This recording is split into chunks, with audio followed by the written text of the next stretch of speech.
જય શ્રી રામ, જય હનુમાન દાદા બધાને. તો હું છું બ્લોગર દિવ્યા અને આજે હું જે મહિલા હોય છે એના માટે આ વિડીયો બનાવી રહી છું. તો જે મહિલા હોય છે એના ઘરના ઘણા બધા કામ એવા હોય છે કે જે એમના માટે ખૂબ જ મુશ્કેલ હોય છે. તો આજે હું 4 એવી ટીપ લઈને આવી છું તમારા માટે કે જે તમારા ઘરના કામ છે એને એકદમ ઇઝી બનાવી દે છે. અને આ જે ટીપ છે તમે ફોલો કરશો તો તમને તમારા ઘરના કામ કરવામાં ખૂબ જ મજા આવશે. તો મારી ચેનલ ઉપર નવા આવ્યા તો સૌથી પહેલાં મારી ચેનલને સબસ્ક્રાઈબ જરૂરથી કરતા દેજો. અને આ વિડીયો તમે જોઈ રહ્યા હોય તો આ વિડીયોની કોમેન્ટમાં તમે જય શ્રી રામ, જય હનુમાન જરૂરથી લખતા જજો. તો ચાલો આજના વિડીયો આપણે સ્ટાર્ટ કરીએ અને મહિલાઓના જે કામ છે એને એકદમ ઇઝી બનાવીએ. તો મારી નેક્સ્ટ ટીપ આપણું જે મિક્સર હોય છે એનું જે જાર હોય છે એના માટેની છે. તો આ જે મિક્સરનું જાર છે એનું જે આ ઢાંકણ છે ઘણી વખત લૂઝ પડી જતું હોય છે અને આપણે કોઈ પણ વસ્તુ આની અંદર દળીએ તો એ જે આપણું ઢાંકણ છે એ અચાનક ખુલી જાય છે અને કંઈ પણ વસ્તુ આપણે ક્રશ કરવા જઈએ આની અંદર તો આપણને ખૂબ જ તકલીફ પડે છે. તો આ જે ઢાંકણ છે એને એકદમ ટાઈટ કરવું હોય તો આપણે શું કરવાનું કે સૌથી પહેલાં છે ને આપણે આવું જે લૂઝર હોય છે લૂઝર લઈ લેવાનું છે અને પછી એને આપણે જે આ ઢાંકણનો ગોળ ભાગ હોય છે અંદરની સાઈડનો ત્યાં આપણે લગાવી દેવાનું છે, ફેરાઈ દેવાનું છે.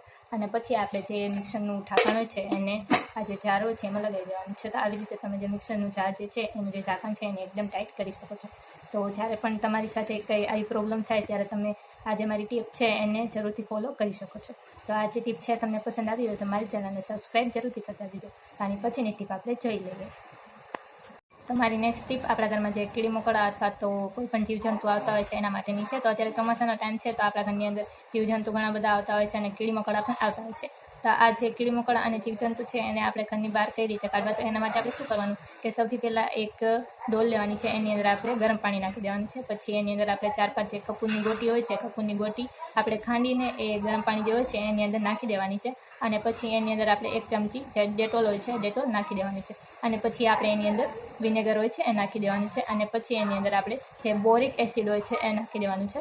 અને આપણે કોઈ પણ જે સ્પ્રેની બોટલ હોય છે એની અંદર જે પાણી હોય છે એ નાખી દેવાનું છે અને બધી જગ્યાએ સ્પ્રે કરી દેવાનું છે. જ્યારે કીડી મકોડા આવતા હોય ત્યાં આપણે આને સ્પ્રે કરી દેવાનું છે. અથવા તો તમે જે પાણી હોય છે એને પોતાની તરીકે પણ વાપરી શકો છો. તો આ જે પાણી છે એની અંદર આ બધી વસ્તુ નાખીને પછી આપણે એને ઘરની અંદર પોતા મારી શકીએ છીએ. તો આવી રીતે આપણે જે આપણા ઘરની અંદર કીડી મકોડા અથવા કોઈ પણ જીવજંતુ આવતા હોય છે એને બહાર કાઢી શકીએ છીએ. તો આ જે ટીપ છે એ પણ તમને કેવી લાગી એ મને કોમેન્ટમાં જરૂરથી જણાવતા જજો. તો આની પછીની ટીપ આપણે જોઈ લઈએ. તમારી સૌથી પહેલી ટીપ આપણા જે ચાંદીના ઘરેણાં હોય છે એના માટેની છે. તો આપણે જ્યારે નવા ચાંદીના ઘરેણાં લાવીએ ત્યારે એની જે શાઇન છે એ ખૂબ જ સારી હોય છે. પણ જેમ જેમ આપણે જે ઘરેણાં છે એને પહેરતા જઈએ એમ આપણા જે ચાંદીના ઘરેણાં છે એકદમ કાળા પડતા થઈ જતા હોય છે. તો આપણે જે આપણા ઘરેણાં હોય છે ચાંદીના એને પહેલાંની જેવા નવા જેવા અને એકદમ શાઇની કઈ રીતે બનાવવા એ હું તમને જણાવું. તો આપણે શું કરવાનું કે આપણા ઘરમાં જે હાર્પિક હોય છે એ હાર્પિક કોઈ પણ વાસણની અંદર નાખી દેવાનું છે.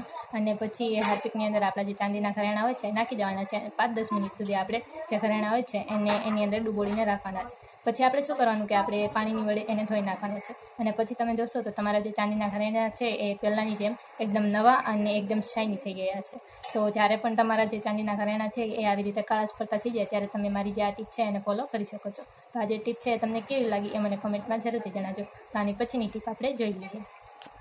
તમારી છેલ્લી ટીપ આપણી જે સાવણી હોય છે એના માટેની છે. તો જ્યારે પણ આપણે ઘરમાં નવી સાવણી લાવીએ ત્યારે એની અંદરથી ખૂબ જ કચરો નીકળતો હોય છે અને આપણે એને કાઢવા માટે કલાકો સુધી મહેનત કરવી પડતી હોય છે. તો આપણે શું કરવાનું કે સૌથી પહેલાં આપણે જ્યારે પણ નવી સાવણી લાવીએ ત્યારે આપણે એને જે આપણું કપડાં ધોવાનું બ્રશ હોય છે કપડાં ધોવાનું બ્રશ લઈ લેવાનું. પછી આપણે જે આ સાવણી હોય છે એની ઉપર જે કપડાં ધોવાનું બ્રશ હોય છે આવી રીતે ઘસવાનું. જેમ કે આપણે વાળની ઉપર દાંતીઓ ફેરવતા હોઈએ એવી રીતે આપણે જે આ સાવણી હોય છે એની ઉપર જે બ્રશ હોય છે કપડાં ધોવાનું એને બધી સાઈડથી ફેરવવાનું. તો એવી રીતે શું થશે કે ફક્ત 5-10 મિનિટની અંદર જ આપણે જે એની અંદરનો કંઈ પણ કચરો હોય છે બધો જ કાઢી શકીએ છીએ. તો આવી રીતે આપણે એકદમ ઇઝીલી જે સાવણી હોય છે એની અંદરનો કચરો કાઢી શકીએ છીએ. તો આજનો મારો આ વિડીયો તમને કેવો લાગે મને કોમેન્ટમાં જરૂરથી જણાવજો.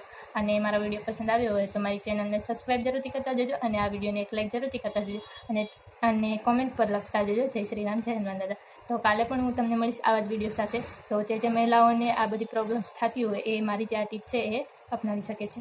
તો બાય બાય. કાલે આપણે મળીશું આવા જ અવનવા વિડીયો સાથે.